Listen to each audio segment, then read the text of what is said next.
एक बार रहते थे दो जुड़वा भाई अपने एक और छोटे भाई के साथ भुवनेश्वर नामक एक गांव में। बचपन में ही उनके माँ बाप चल बसे थे और तब से वे अपनी दादी के पास रहते थे। दादी बहुत मेहनत करती थी और अपनी कमाई से तीनों लड़कों को स्कूल भेजती थी। दादी तीनों का बहुत ज्यादा ख्याल रखती थी, पर वे बहुत ही आलसी बन गए और अपने आप कुछ नहीं करते थे सिवाय सबसे छोटा प्रेम के,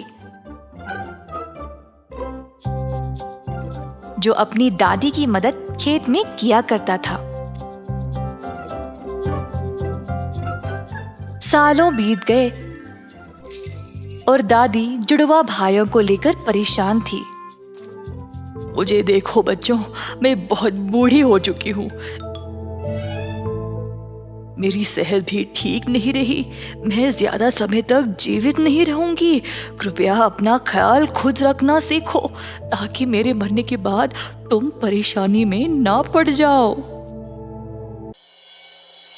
तो फिर प्रेम का क्या? प्रेम तुम दोनों की तरह नहीं है, ये तो जानते हो ना।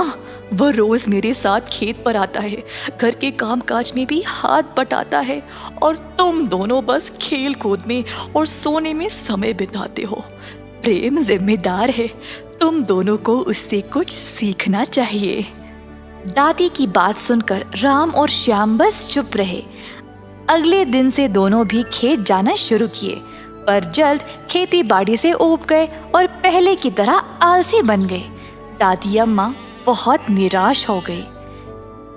कई साल बीत गए और जुड़वा भाई और भी आलसी बन गए। दादी की सेहत भी बहुत खराब हो गई और अंत में वह चल बसी। दादी के मरने के बाद तीनों भाई बहुत ही अकेले पड़ गए। प्रेम बहुत परेशान हो गया और घर छोड़ने का फैसला किया। वह अपना सामान बांध रहा था जब राम और श्याम उसके पास आए। हे प्रेम, कहीं यात्रा पर जा रहे हो क्या? नहीं, मैं घर छोड़ रहा हूँ। पर क्यों और कहाँ जाओगे? मैं थक गया हूँ तुम दोनों को पालते पालते। तुम दोनों मुझसे इतने बड़े हो और तुम लोगों को खुद जिम्मेदार बनना पड़ेगा। अपने भविष्य की कोई फिक्र नहीं है क्या? खुद का घर नहीं बसाओगे कभी? अपने परिवार का ख्याल कैसे रखोगे? राम और श्याम को बुरा लगा और दोनों ने प्रेम से माफी मांगी। हमें माफ कर दो छोटे, हम जरूर बदलेंगे। अब तुम्हारी मर्जी, मैंने तो फैसला कर लिया है, मैं जा रहा हूँ। उस दिन से प्रेम ने बहुत मेहनत की और अच्छे पैसे कमाए।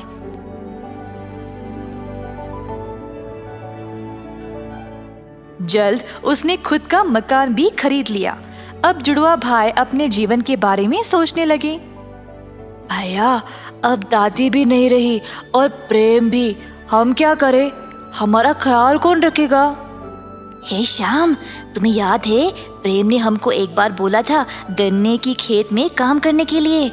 हाँ, तो हमें वही करना चाहिए, फिर हम भी प्रेम की तरह अमीर बन सकते हैं। अगली सुबह दोनों भाई गए गन्ने के खेत में और काम करना शुरू किया।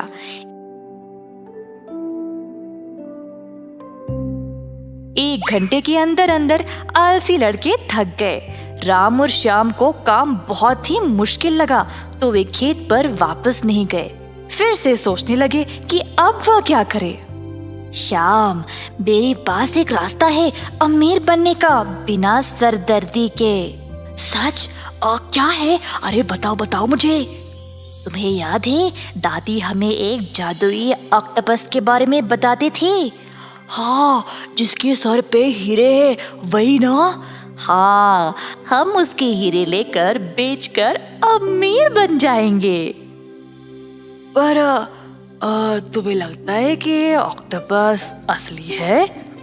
और क्या, सबको इसके बारे में पता है। अच्छा, पर हम समुद्र में कैसे जाएंगे? भंवर से।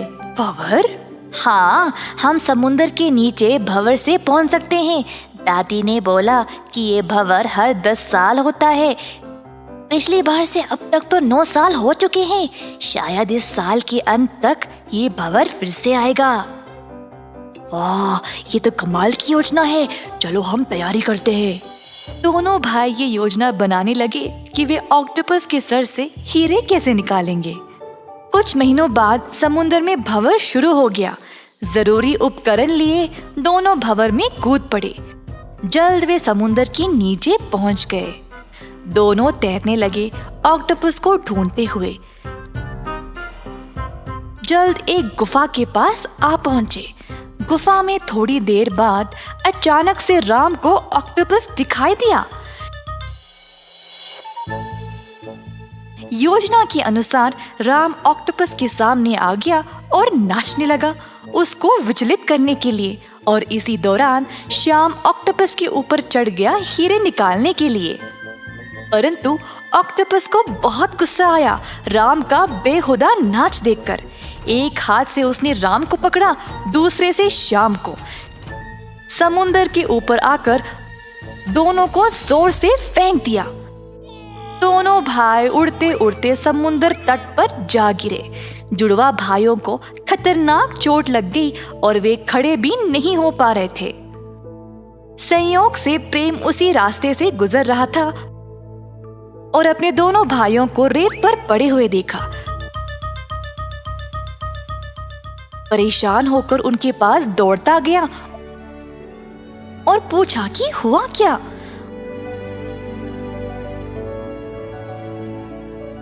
उनकी कहानी सुनने के बाद प्रेम बहुत निराश हो गया और बोला, हाय, अच्छा हुआ जो भी हुआ। अब तो तुम दोनों को सबक मिल गया होगा। अमीर बनना है तो मेहनत तो करनी पड़ेगी। ऐसे रास्ते चुनोगे तो बुरी तरह से फंसोगे। इस घटना के बाद दोनों भाइयों को एहसास हुआ कि मेहनत से ही वह कुछ भी पा सकते हैं। अंत में दोनों गए वापस गन्ने के खेत में काम करने के लिए और अपनी रोजी रोटी कमाने के लिए। आलस्य एक बुराई है जो विनाश